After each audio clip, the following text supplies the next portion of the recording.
En los últimos años, la educación ha estado en el centro de muchos debates, especialmente por las diferentes formas de entenderla. Por un lado, como un servicio que responde a dinámicas económicas y de eficiencia, y por otro lado, como un derecho fundamental que debe garantizar el Estado para todos. Esta tensión no es solo teórica, sino que se refleja en las políticas educativas y en la vida cotidiana de las escuelas, los docentes y los estudiantes. En este contexto, hoy queremos reflexionar sobre cómo se vive esta realidad en nuestro país. Hoy nos acompaña el profesor Cristian David Ibarra Sánchez, doctor en Derecho por la Universidad de Roma III, doctor en Estado de Derecho y Gobernanza Global por la Universidad de Salamanca y magíster en Derecho Penal y Procesal Penal de la Universidad Santo Tomás. Además, tuve la oportunidad de ser su estudiante en pregrado en la Universidad Pedagógica y Tecnológica de Colombia, lo que hace aún más valioso este espacio de conversación. Bueno, quiero extender primero que todo un cordial saludo para todos. Muchísimas gracias por esta entrevista. Debo decir que llevo desde el año 2012 siendo docente y nunca he interrumpido esta bella labor y estoy muy contento de estar con todos ustedes por esta invitación. Gracias por esa bella presentación por parte de mi querida amiga Esmeralda, a quien también le agradezco esta participación. Cordial saludo, profe Cristian. Primero que todo es un gusto, un honor contar con su presencia en este espacio, en esta entrevista. Quisiera comenzar con una pregunta para ir entrándonos en el tema y romper un poco el hielo. Entonces quisiera saber desde su experiencia cómo entiende usted la educación hoy, más como un derecho o como un servicio. Yo pensaría que la educación tiene esa doble connotación y es importante advertir que es la herramienta actual para poder nosotros esperanzarnos con un futuro. Si bien es cierto que en un papel se mantenga y el papel lo mantiene todo, dicen vulgarmente, por más de que nosotros nos digan que es un derecho, pues a veces no se hace efectivo. Y cuando hablamos de que si es un servicio, pues ese servicio tiene que ser análogo a las vertientes y problemáticas que se suscitan hoy en día en nuestro alrededor, ¿no? Entonces yo pienso que hoy en día las personas para ser libres necesitan la educación, para desarrollarse mejor como Estado necesitan de la educación, para tener un futuro próspero necesitan una educación. Entonces yo esa transformación educacional la veo más como una herramienta que tiene que estar a merced de lo que se avecina en un futuro. Si nosotros fuéramos educados no botaríamos papeles al piso, no tendríamos esta conglomeración de basuras tan enormes que se está dando en el país. Si nosotros tuviéramos educación respetaríamos las normas jurídicas, inclusive principios morales y éticos para actuar en pro de la humanidad y no por el contrario para menoscabar su conciencia. Entonces pienso que ese sería el primer punto, lo que nos enmarca frente a la educación. Perfecto, profe, gran respuesta para ir rompiendo el hielo, para irnos adentrando en el tema. Ahora me gustaría saber de su parte por qué cree que se ha dado esa transformación, si esto ha cambiado en los últimos años y quién cree más que impulsa esa visión sobre la educación. Yo creo que hoy en día sigue siendo latente las palabras de Stanislao Zuleta. La educación sigue siendo la vaina más profusa, difusa y confusa que existe actualmente en el mundo. Y me voy a meter directamente por la educación básica y primaria. A un estudiante le están preguntando cosas o le están educando conforme a que se ponen a merced de ser grabadoras y no ven un sistema curricular por módulos. Terminan matemáticas y llega español y después de español sigue educación física, pero no hay una orientación que sea versada frente a los contextos que merece la misma educación.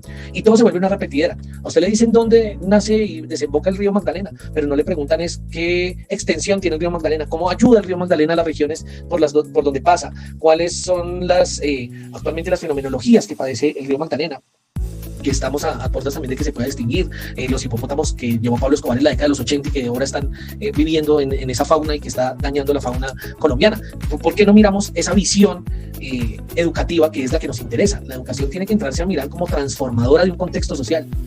Tiene que ser un fin en intención y un fin en educación. Me explico, el fin sin intenzione y execuzione, que era lo que hablaban los griegos y también los escolásticos, quiere decir que yo tengo un objetivo para impulsar un estudio y tiene que ser transformador donde yo lo vaya a sacar.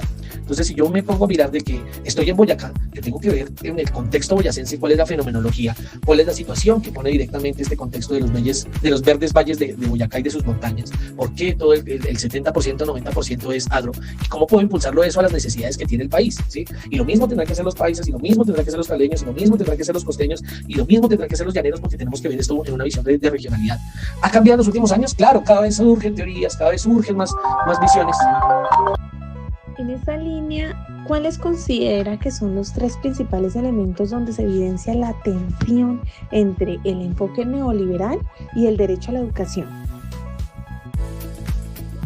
Yo veo, en primer lugar, que hay una mercantilización del acceso educativo sin lugar a dudas. Hay unos tecnicismos que se presentan en los cuales usted lo que tiene es el objeto de pagar y el objeto de dar un cartón, pero ya no hay un fundamento universal de conocimiento. Entonces, en lo que entiende ese mecanismo neoliberal es concebir la educación como un transable, ¿sí? Es la oferta y la demanda y hay una rentabilidad frente al mismo. pero se pierde directamente ese contexto de la universalidad del conocimiento, de la disponibilidad para resaltar esas fenomenologías actuales que hablaba en la primera pregunta, y que el sujeto en esa connotación de ser llegue a deber ser con los demás. Entonces me parece que se vuelve un término de consumo. Bueno, profe, para ti, ¿quiénes se ven más afectados por esa lógica? Que vemos nosotros directamente a la lógica de este contexto y mecanismo de mercantilización y el papel que tiene esa libertad de calidad, esa libertad de elección. Pues lo que uno está viendo es ese futuro plasmado en que hay unos señores que son youtubers que no tienen un mínimo de conocimiento, de cultura, de educación, empiezan a hacer pruebas como comer huevos pichos o empiezan a decir y difamar de las personas, no tienen un contexto directo de construcción social y lo que hacen es atañar una sociedad ignorante en el vicio, en la oscuridad, como decía Aristóteles, ¿no? La actuación me lleva a mí a conocer dos ámbitos, el bien y el mal, que yo no conozco aún, pero que sé que con la praxis y bajo la frónesis, que es la prudencia, realizaré mis acciones para adquirir ese conocimiento, para adquirir esa idea, esa noción de idea, y cultivarla en mi ser, que es el arete para encontrar la virtud. Por eso arete es virtud.